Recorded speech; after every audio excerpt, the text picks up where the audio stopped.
Allô, bienvenue sur Bonding Beyond Words. On se retrouve encore une fois pour une nouvelle vidéo. C'est la deuxième vidéo pour la nouvelle année, donc bonne année encore une fois. Et aujourd'hui, le sujet, c'est moi qui l'ai choisi. C'est un sujet qui m'est venu en tête aujourd'hui même. Aujourd'hui, on parle des dettes. Donc, je vais commencer par te poser des questions à toi. C'est quoi ta vision des dettes en général? Quand on dit dettes, pour toi, ça représente quoi? Est-ce que c'est positif? Est-ce que c'est négatif? C'est quoi la première chose qu'on dit dettes? Tu penses à quoi? Quand on dit dette, je pense à des dettes comme tu as. Dette, c'est genre l'argent que tu dois soit à quelqu'un, prêt personnel, à la banque, peu importe le type de dette. C'est ce qui me vient en tête. L'argent qui ne t'appartient pas, un montant que tu dois rembourser chaque mois pour acquitter Ta dette. la dette. Est-ce que pour toi, ça a une connotation positive ou une connotation négative? Est-ce que quand tu entends dette, tu fais ah! Ou quand tu entends dette, tu fais ouais? Ça dépend de la personne qui a ces dettes-là et ça dépend du type de dette. Okay. Parce que, et ça dépend de cette dette-là, pourquoi tu as pris cette dette-là. Okay. Si on va dans le sens du pourquoi est-ce que tu as contracté la dette, ça peut être pour des investissements, ça peut être pour acheter des habits, ça peut être pour acheter des billets d'avion. Tout ce que je viens de citer là, pour moi, c'est non, c'est négatif. Bon, je dirais pas que c'est négatif, mais ça ne vaut pas la peine. Genre, billets d'avion. Pour les investissements, moitié-moitié, je suis moitié-moitié. Pour les billets d'avion, acheter des trucs, des cadeaux, tout ça, c'est un gros non. Pour consolidation de dette, dans certains cas, ça peut être avantageux. Si par exemple tu as beaucoup de dettes et puis tu paies beaucoup d'intérêts sur les dettes, les consolidations de dettes, ça peut être une bonne option, surtout si tu as de la difficulté avec ça. Pour l'hypothèque, ouais, c'est ça. Bon, l'hypothèque, je dirais que c'est une bonne dette. Après aussi, ça va dépendre de c'est quoi l'hypothèque, si c'est une maison à revenus, si c'est juste une maison dans laquelle tu habites ou si c'est une maison à revenus. Là aussi, c'est autre chose. Mais en général, l'hypothèque, je pense que c'est une bonne chose. Oui. Parfait. Et quand on parle de dettes, payer ses dettes, avoir des dettes, est-ce que c'est quelque chose que tu as eu souvent à combattre? Est-ce que c'est quelque chose, est-ce que tu as souvent dû payer des dettes, rembourser plein d'affaires, ou bien c'est quelque chose que tu as toujours eu de l'aversion pour, je veux le moins de dettes possible, je veux pas payer à quelqu'un, comment, c'est quoi ta vision par rapport à ça? Est-ce que tu es quelqu'un qui aime prendre les dettes ou quelqu'un qui aime laisser les dettes tranquilles? Moi, je n'aime pas prendre les dettes. Je déteste les dettes. Je déteste devoir des choses aux gens. Donc, je n'aime pas les dettes et je suis quelqu'un qui n'a pas beaucoup de dettes en général. Les dettes que j'ai, ce sont des dettes qui sont, je dirais positives, si on peut dire positives, mais disons que c'est des dettes nécessaires. C'est pas pour faire n'importe quoi. Okay. Ouais. Et tu as parlé de cadeaux, de voyages, de prendre des dettes pour son plaisir personnel. Pourquoi tu trouves que c'est une mauvaise idée de prendre les dettes? On peut toujours payer plus tard. Après, moi, je disais que je pense que c'est une mauvaise idée pour moi, en tout cas, selon moi. Mhm. Après aussi, tu peux prendre des dettes pour toutes ces choses que je viens de citer. Ça dépend de ton budget, ça dépend de ta poche, ça va dépendre de ton revenu, ça va dépendre de tes planifications et tout ce qui va avec. Donc, ouais. Pourquoi pour toi-même, tu trouves que c'est un gros non-non de prendre des dettes pour du plaisir, pour des voyages ou pour des cadeaux? Pourquoi toi, tu ne le ferais pas? Parce que, après, ça dépend aussi de l'importance qu'on accorde à certaines choses et des priorités qu'on en fait. Pour moi, toutes ces choses que je viens de citer ne sont pas prioritaires pour moi. Ce ne sont pas des choses importantes. Genre, si je ne les ai pas aujourd'hui, genre, ça ne m'ajoute rien. Genre, ça ne m'ajoute rien. Ça ne m'ajoute aucune valeur. Genre, ça ne m'ajoute rien. Donc, comme si je n'ai pas ça, genre, je vais continuer à vivre ma vie normalement. Genre, il n'y a rien rien ne va se passer. Genre, rien ne presse exactement. Donc, pour moi, disons que c'est des choses secondaires. Que penses-tu d'emprunter pour faire plaisir à quelqu'un d'autre? Donc, d'emprunter pour acheter un cadeau à quelqu'un, d'emprunter pour donner à quelqu'un qui veut investir son argent, emprunter pour donner à quelqu'un d'autre pour utilisation. Que penses-tu d'emprunter pour une personne d'autre? Je pense que ce n'est pas wise. Je pense que c'est pas très sage. Après, ça va dépendre de la relation que tu as avec cette personne. Si c'est quelqu'un de la famille, si c'est quelqu'un de proche, si c'est un ami normal. Mais même là, je ne pense pas que ce soit une très bonne idée. En tout cas, pour moi, je ne pense pas que c'est quelque chose que je pourrais faire. À moins que, par exemple, il y ait, genre, il y a vraiment une urgence et que cette personne, par exemple, quelqu'un de ma famille, il y a vraiment une urgence et que je n'ai pas cette somme-là sur moi ou dans épargne ou whatever, je pourrais songer à faire ça. Mais vraiment, c'est dans des cas extrêmes d'urgence. Est-ce que tu dirais à cette personne d'emprunter elle-même d'abord, avant que tu ne lui prêtes, d'aller voir une banque ou un organisme qui fait vraiment les prêts, avant que tu ne lui donnes ce que tu peux offrir, ou bien est-ce que tu dirais, oh vas-y, je vais chercher dans mes ressources, je vais emprunter pour te donner? Moi, je pense que je lui conseillerais d'essayer de regarder elle-même pour faire un prêt. Oui.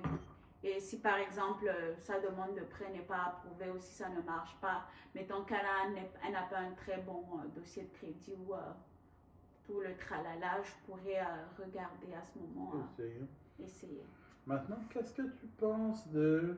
Est-ce que tu as des méthodes pour payer les prêts rapidement? Non, même avant de parler des méthodes pour payer les prêts rapidement, qu'est-ce que tu penses d'être un co-signataire ou être gérant ou de contracter un prêt complètement pour quelqu'un d'autre? Donc, quelqu'un d'autre n'est pas capable de le faire. Donc, disons que je veux me faire plaisir, je veux aller à Bora Bora. J'ai pas d'argent, mais j'ai de très bons amis. Je te demande de me prêter de l'argent, je te dis, fais ce prêt pour moi et moi je te paye, tu payes le prêt. Non. Non. C'est pas une bonne idée parce que déjà, que ce soit co-signataire ou prêt, c'est dans le sens, si ce n'est pas des, surtout si ça se fait genre comme entre des amis, il n'y a rien d'écrit sur papier, c'est pas une bonne chose à faire. Parce que même si c'est ton ami, il y a des choses qui arrivent dans la vie, hein. Il peut ne pas être en mesure de te payer ou bien vous pouvez vous disputer et un bon jour il décide j'ai pas envie de te payer, je veux pas te payer, c'est difficile, c'est chaud sur moi, tout le tralala. Et si il n'arrive pas à te payer, toi comment tu fais? Tu payes. Ouais, Super! c'est ça aussi le problème, et parce que quand tu prêtes pour quelqu'un, donc tu t'attends à ce que, par exemple, mettons, tu es dans l'expectation, je ne sais pas si ça se dit, tu es... Tu t'attends à ce que... Exactement. Tu t'attends à ce que, par exemple, chaque semaine, chaque mois, chaque 2 semaines, cette personne-là t'envoie de quoi. Et puis toi, tu fais ton budget, tu fais tes plannings en fonction de cette entrée d'argent-là que tu attends. Et maintenant, mettons, tu t'attends, toi, tout ton budget, tu as fait tout ça en fonction de cette entrée d'argent que tu dois recevoir. Et tu ne reçois pas cette entrée d'argent. Parfois aussi, avec la banque, tu peux avoir tu peux rentrer dans un creux dans des mois. Donc, non, ce n'est pas une bonne idée. Ok. À moins que ce soit quelque chose vraiment d'écrit, de signé avec, je sais pas, moi je sais pas comment ça se passe, notaire ou quoi que ce soit, de fait sur papier. Et si par exemple, mettons, si tu ne me rembourses pas ou si tu ne me paies pas, tu as ça comme conséquence. Mais non, c'est pas une bonne idée. Je ne recommanderais pas ça à quelqu'un. Okay. Maintenant, est-ce que tu as des techniques, des moyens? Tu nous as dit que toi, en général, tu préfères prendre le moins de dettes possible. Quand tu as des dettes, tu essaies de les fermer le plus tôt possible. Donc, est-ce que tu as des moyens? Est-ce que tu as des techniques que tu fais pour te restreindre à acheter des choses ou bien pour t'aider à payer tes dettes le plus rapidement possible si tu en as? Ou à juste te restreindre pour ne pas acheter? Pour m'aider à payer les dettes que j'ai rapidement, c'est vraiment si je sais que j'ai des dettes que je dois payer, j'essaie par exemple, si j'ai des choses que je veux acheter ou bien je veux me faire plaisir ou quoi que ce soit, j'essaie vraiment de limiter tout ce qui essaie de me concentrer sur la dette que je dois payer. J'essaie de ne pas avoir de retard. Et par exemple, si j'ai des entrées d'argent qui ne sont pas ponctuelles, disons, chaque mois ou 2 semaines, j'essaie de rembourser un gros montant pour faire baisser, pour faire baisser le montant et pour qu'il y ait moins d'intérêt à payer. Moins de paiement. Moins de paiement et moins d'intérêt en même temps. Oui. Donc, comme fermer le prêt un peu plus tôt. Exactement. Et en général, est-ce que toi tu es plus du genre je fais tout mon possible pour le payer le plus rapidement, ou bien tu es plus du genre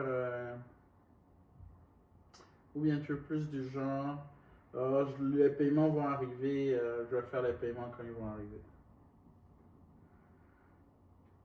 Je suis plus du genre de le payer le plus rapidement, en tout cas si je peux. Après aussi, ça va dépendre de c'est quoi les intérêts. Parce que plus les intérêts sont hauts, plus ce sera avantageux pour toi. En tout cas, si tu as une entrée d'argent, bonus ou whatever, de les payer plus rapidement pour éviter de fermer le prêt plus rapidement. Comme ça, tu paies le moins d'intérêts possible. Okay. Après, si les intérêts ne sont pas beaucoup, s'il n'y a pas du tout d'intérêt, tu peux prendre ton temps. Fais le plus longtemps possible. S'il y a zéro intérêt, tu peux respecte les paiements, mais genre, prends ton temps. Ok. Merci.